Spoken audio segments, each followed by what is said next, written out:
Hello dear students, welcome to my YouTube channel. ಇವತ್ತಿನ ಈ ವಿಡಿಯೋದಲ್ಲಿ ಅಭ್ಯಾಸ 6.3ರಲ್ಲಿ ಮೂರನೇ ಪ್ರಶ್ನೆಯನ್ನು ನೋಡೋಣ. ಪ್ರಶ್ನೆ ಏನಿದೆ ನೋಡ್ರಿ, ABCD ತ್ರಾಪಿಜ್ಯದಲ್ಲಿ AB ಸಮಾಂತರ DC ಕರ್ಣಗಳಾದ AC ಮತ್ತು DCಗಳು ಪರಸ್ಪರ O ಬಿಂದುವಿನಲ್ಲಿ ಛೇದಿಸುತ್ತವೆ. ಎರಡು ತ್ರಿಭುಜಗಳ ಸಮರೂಪತೆಯ ನಿರ್ಧಾರಕ ಗುಣ ಉಪಯೋಗಿಸಿ OA/OC OB/OD ಎಂದು ಸಾಧಿಸಿ. ಏನು ಕೊಟ್ಟಿದ್ದಾರೆ ಇಲ್ಲಿ? ABCD ಅನ್ನೋದು ಒಂದು ತ್ರಾಪಿಜ್ಯವನ್ನು ಕೊಟ್ಟಿದ್ದಾರೆ. ಆ ತ್ರಾಪಿಜ್ಯದಲ್ಲಿ AB ಸಮಾಂತರ DC ಆಗೈತಂತ. AC ಮತ್ತು DCಗಳು ಏನಾಗಿದಾವೆ, ಪರಸ್ಪರ O ಬಿಂದುವಿನಲ್ಲಿ ಛೇದಿಸಿದಾವಂತ. ಆ ಥರ ನೀವು ಡೈಗ್ರಾಮ್ ತೆಗೆದು ಅಲ್ಲಿ ಏನು ಮಾಡಬೇಕು, ನಾವು ಸಮರೂಪತೆ ಅಂತ ತೋರಿಸ್ಬೇಕು. ಅದು ಹೇಗೆ ಅಂತ ಬನ್ನಿ ನೋಡೋಣ. ಇಲ್ಲಿದೆ ನೋಡ್ರಿ, ABCD ಅನ್ನೋದು ಒಂದು ತ್ರಾಪಿಜ್ಯನ. ನೆಕ್ಸ್ಟ್ ಏನು ಕೊಟ್ಟಿದ್ದಾರೆ ಕ್ವಶನ್ದಾಗ ನೋಡ್ರಿ, AB ಸಮಾಂತರ DC ಅಂತ ಹೇಳಿದಾರ. ABಗೆ DC ಏನಾಗೈತಿ, ಸಮಾಂತರ ಆಗೈತಿ. AC ಮತ್ತು BD ಏನಾಗಿದಾವೆ, ಕರ್ಣಗಳು ಪರಸ್ಪರ O ಬಿಂದುವಿನಲ್ಲಿ ಛೇದಿಸಿದಾವೆ. ಹೌದು, ಹಾಗಂದ್ರೆ ನಾವು ಏನು ಮಾಡ್ಬೇಕಂತ, ಎರಡು ತ್ರಿಭುಜಗಳ ಸಮರೂಪತೆಯ ನಿರ್ಧಾರಕ ಗುಣವನ್ನು ಉಪಯೋಗಿಸಿಕೊಂಡು OA/OC OB/OD ಅಂತ ಸಾಧಿಸಬೇಕು. ಅದು ಹೇಗೆ ಅಂತ ಸ್ಟೆಪ್ ಬೈ ಸ್ಟೆಪ್ ತಿಳಿಸ್ಕೊಡ್ತೀನಿ. ಇಲ್ಲಿ ನೋಡ್ರಿ, ಎರಡು ತ್ರಿಭುಜಗಳು ಉಂಟಾಗ್ತವೆ. ಇಲ್ಲಿ ತ್ರಿಭುಜ AOB ಎಲ್ಲಿ ಮತ್ತು ತ್ರಿಭುಜ DOC ಎಲ್ಲಿ ಏನೇನದಾವು ನೋಡ್ರಿ. Cone AOB cone COD. ಹೌದು, ಯಾಕಂದರೆ ಬಿಕಾಸ್ ಇವು ಏನು, ಶೃಂಗಾಭಿಮುಖ ಕೋನಗಳು. ಹೌದು, ಇವು ಎರಡು ಏನಾಗಿದಾವೆ, ಶೃಂಗಾಭಿಮುಖ ಕೋನಗಳೂನ. ನೆಕ್ಸ್ಟ್ ಏನೈತೆ ನೋಡ್ರಿ, ಕೋನ್ OAB ಕೋನ್ OCD. ಇವು ಏನು, ಪರ್ಯಾಯ ಕೋನಗಳು. ಇಲ್ಲಿ ಪರ್ಯಾಯ ಕೋನಗಳ ಇವೆರಡು ಪರ್ಯಾಯ ಕೋನಗಳು. ನೆಕ್ಸ್ಟ್ ಏನಂತ ಹೇಳ್ಬೋದು, ಕೋನ್ OBA ಕೋನ್ ODC ಅಂತ ಹೇಳ್ಬೋದಾ. ಕೋನ್ OBA ಕೋನ್ ODC ಅಂತ ಹೇಳ್ಬೋದಾ. ಯಾಕೆ, ಇವು ಎರಡು ಏನು, ಪರ್ಯಾಯ ಕೋನಗಳು. ಹಾಗಾದರೆ ಇವನ್ ಏನಂತ ಹೇಳ್ಬೋದು, ಆದ್ದರಿಂದ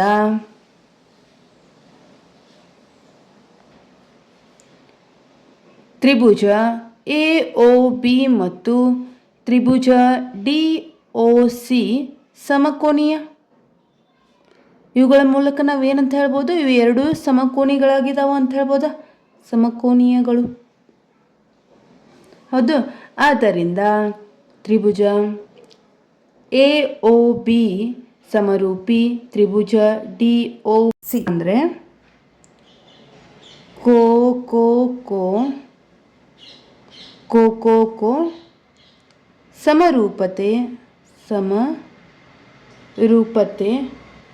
ಸಮರೂಪತೆಯ ನಿರ್ಧಾರಕ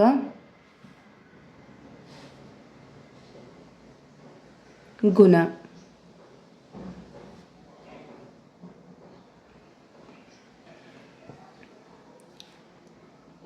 ಈ ಎರಡು ತ್ರಿಭುಜಗಳು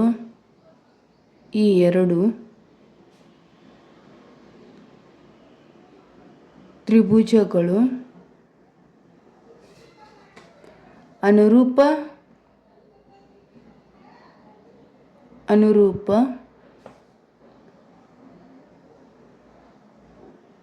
ತ್ರಿಭುಜಗಳು ಸಮವಾದರೆ ಅನುರೂಪ ಬಾಹುಗಳು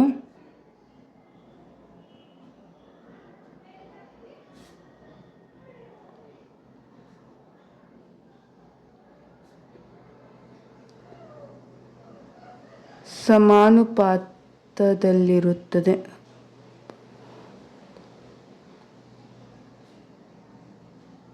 ಸಮಾನುಪಾತದಲ್ಲಿರುತ್ತದೆ. ಆದ್ದರಿಂದ OC divided by OA is equal to OD divided by OB ಅಂತ ಹೇಳ್ಬೋದಾ? ಯಾಕೆ Sattriya ಬಾಹುಗಳು.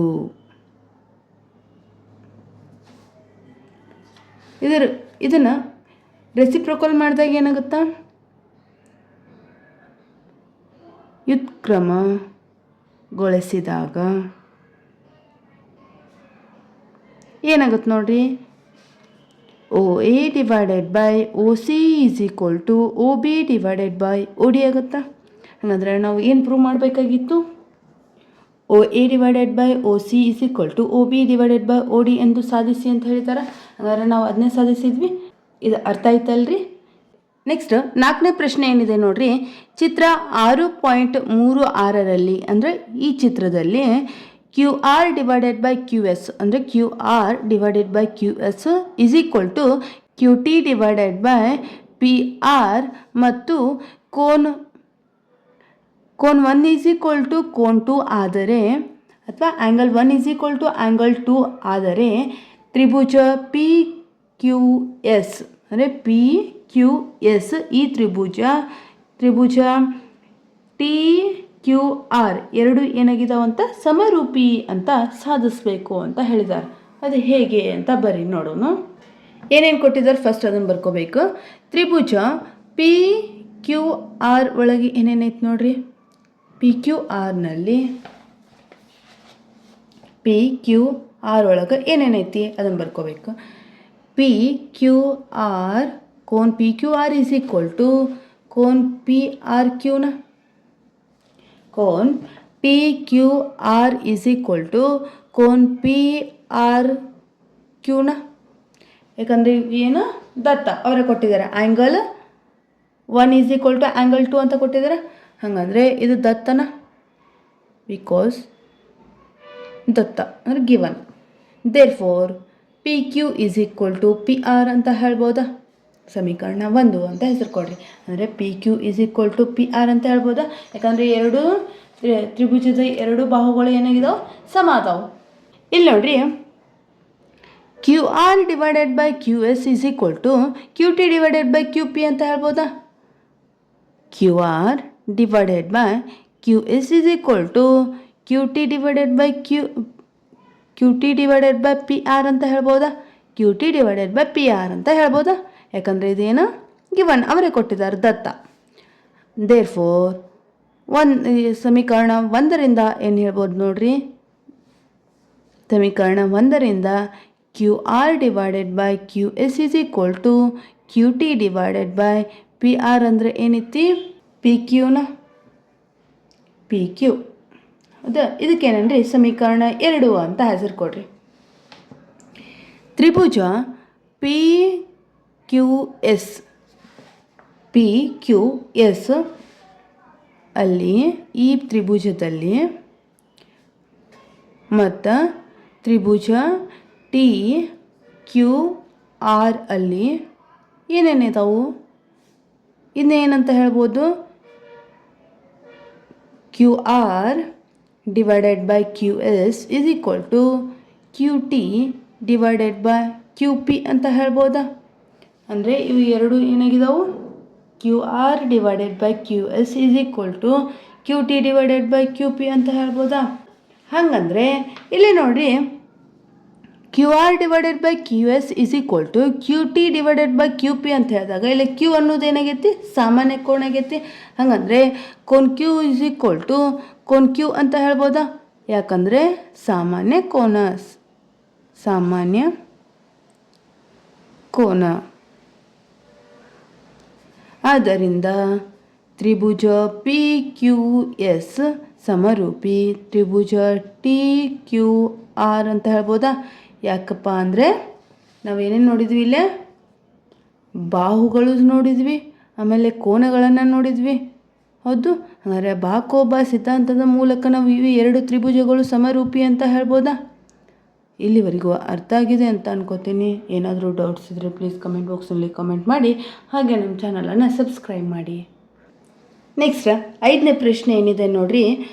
Cone P is equal to ಕೋನ್ ಆರ್ ಟಿ ಎಸ್ ಆಗಿರುವಂತೆ ಎಸ್ ಮತ್ತು ಟಿಗಳು ತ್ರಿಭುಜ ಪಿ ಕ್ಯೂ ಆರ್ನ ಪಿ ಆರ್ ಮತ್ತು ಕ್ಯೂ ಆರ್ ಬಾಹುಗಳ ಮೇಲಿನ ಬಿಂದುಗಳು ಆದರೆ ತ್ರಿಭುಜ ಆರ್ ಪಿ ಕ್ಯೂ ಸರ್ವಸಮ ತ್ರಿಭುಜ ಆರ್ ಟಿ. ಇದು ಡೈಗ್ರಾಮ್ ಹಿಂಗೆ ಬರುತ್ತಾ?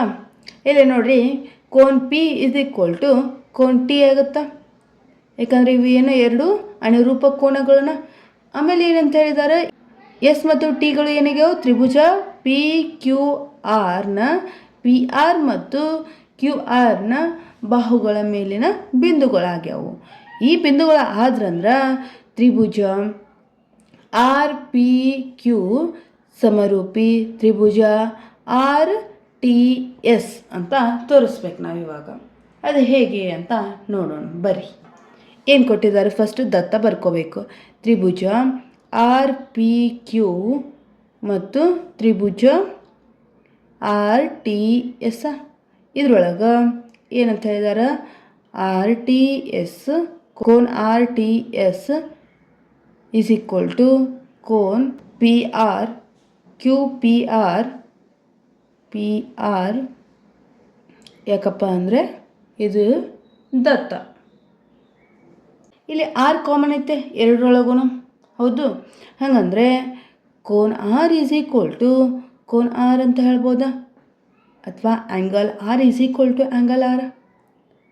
ಯಾಕಪ್ಪ ಅಂದರೆ ಉಭಯ ಸಾಮಾನ್ಯ ಬಾಹು, ಉಭಯ ಸಾಮಾನ್ಯ ಕೋನ.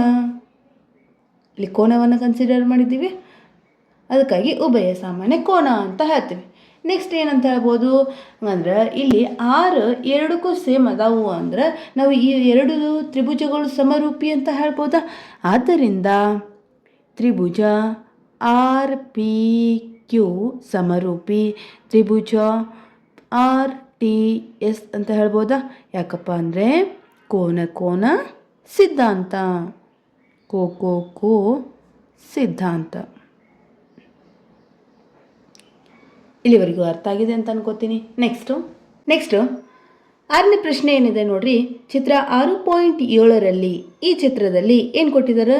ತ್ರಿಭುಜ ಎ ಬಿ ಇ ಸಮರೂಪಿ ತ್ರಿಭುಜ ಎ ಸಿ ಡಿ. ಈ ಎರಡು ತ್ರಿಭುಜಗಳು ಸರ್ವಸಮ ಆದ್ರಂದ್ರೆ ತ್ರಿಭುಜ ಎ ಡಿ ಇ ಸಮರೂಪಿ ತ್ರಿಭುಜ ಎ ಬಿ ಸಿ ಎಂದು ಸಾಧಿಸಿ ಅಂತ ಹೇಳಿದ್ದಾರೆ. ಈ ಎರಡು ತ್ರಿಭುಜಗಳು ಸರ್ವಸಮ ಆದ್ರಂದ್ರೆ ನಾವು ಈ ಎರಡು ತ್ರಿಭುಜಗಳು ಏನದಾವು? ಸಮರೂಪಿ ಅಂತ ಸಾಧಿಸ್ಬೇಕು. ಯಾವ್ಯಾವ ತ್ರಿಭುಜ ಅದಾವಿಲ್ಲ? ತ್ರಿಭುಜ ಎ ಬಿ ಇ ಸರ್ವಸಮ ತ್ರಿಭುಜ ಎ ಸಿ ಡಿನ, ಯಾಕಂದರೆ ಇದೇನು ದತ್ತ ಅವರೇ ಕೊಟ್ಟಿದ್ದಾರೆ, ಹೌದು. ಹಾಗಾದರೆ ನಾವು A B is equal to A C ಅಂತ ಹೇಳ್ಬೋದಾ? ಇಲ್ಲಿ ನೋಡ್ರಿ, A B is equal to A C ಅಂತ ಹೇಳ್ಬೋದಾ? ಯಾಕಂದರೆ ಸಿ ಪಿ ಸಿ ಟಿ ಸಮೀಕರಣ 1. ಇದಕ್ಕೇನ್ರಿ ಸಮೀಕರಣ 1 ಅಂತ ಹೇಳ್ರಿ. ನೆಕ್ಸ್ಟ್ ಏನಂತ ಹೇಳ್ಬೋದು? A D is equal to A E ಅಂತ ಹೇಳ್ಬೋದಾ? A D is equal to A E ಅಂತ ಹೇಳ್ಬೋದಾ? ಯಾಕಂದರೆ ಇದು ಸಿ ಪಿ ಸಿ ಟಿನ. ಇದಕ್ಕೆ ಸಮೀಕರಣ 2 ಅಂತ ಹೆಸರು ಕೊಡ್ರಿ. ನೆಕ್ಸ್ಟ್ ಏನಂತ ಹೇಳ್ಬೋದು? ತ್ರಿಭುಜ ಎ ಡಿ ಇ ಮತ್ತು ತ್ರಿಭುಜ ಎ ಬಿ ಸಿ ಎಲ್ಲಿ A D divided by A B is equal to A E divided by A ಸಿನ. ಸಮೀಕರಣ 2ಅನ್ನು 1ರಿಂದ ಭಾಗಿಸೋದು. ಬಿಕಾಸ್ ಸಮೀಕರಣ 2ಅನ್ನು 1ರಿಂದ ಭಾಗಿಸಿದಾಗ ಇದು ಬರುತ್ತಾ? ನೆಕ್ಸ್ಟ್ ಇಲ್ಲೇ ನೋಡ್ರಿ,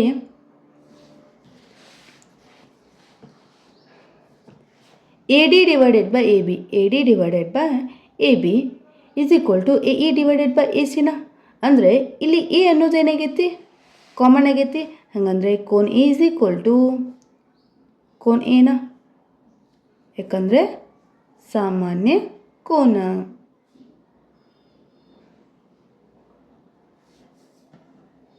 ಆದ್ದರಿಂದ ಏನಂತ ಹೇಳ್ಬೋದು ನಾವು, SAS ಅಂದರೆ ಸೈಡ್ ಆ್ಯಂಗಲ್ ಸೈಡ್, ಬಾಹು ಕೋನ ಬಾಹು. ಅನುರೂಪ ಸಿದ್ಧಾಂತದಂತೆ ಏನಂತ ಹೇಳ್ಬೋದು, ಈ ಎರಡು ತ್ರಿಭುಜಗಳು ಏನದಾವು, ಸಮರೂಪಿಯಾಗಿದ್ದಾವೆ ಅಂತ ಹೇಳ್ಬೋದಾ. ಆದ್ದರಿಂದ ತ್ರಿಭುಜ ABE ಸಮರೂಪಿ ತ್ರಿಭುಜ ADE ಅಂತ ಹೇಳ್ಬೋದಾ. ಇಲ್ಲಿವರೆಗೂ ಅರ್ಥ ಆಗಿದೆ ಅಂತ ಅನ್ಕೋತೀನಿ. ನಿಮಗೇನಾದರೂ ಇದರಲ್ಲಿ ಡೌಟ್ಸ್ ಇದ್ದರೆ ಕಮೆಂಟ್ ಬಾಕ್ಸ್ನಲ್ಲಿ ಕಮೆಂಟ್ ಮಾಡಿ, ಹಾಗೆ ನಮ್ಮ ಚಾನಲನ್ನು ಸಬ್ಸ್ಕ್ರೈಬ್ ಮಾಡಿ. Thanks for watching. ಈ ವಿಡಿಯೋ ಇಷ್ಟ ಆದರೆ ಲೈಕ್ ಮಾಡಿ, ಶೇರ್ ಮಾಡಿ, ಕಮೆಂಟ್ ಮಾಡಿ, ಹಾಗೆ ಸಬ್ಸ್ಕ್ರೈಬ್ ಮಾಡಲು ಮರಿಬೇಡಿ.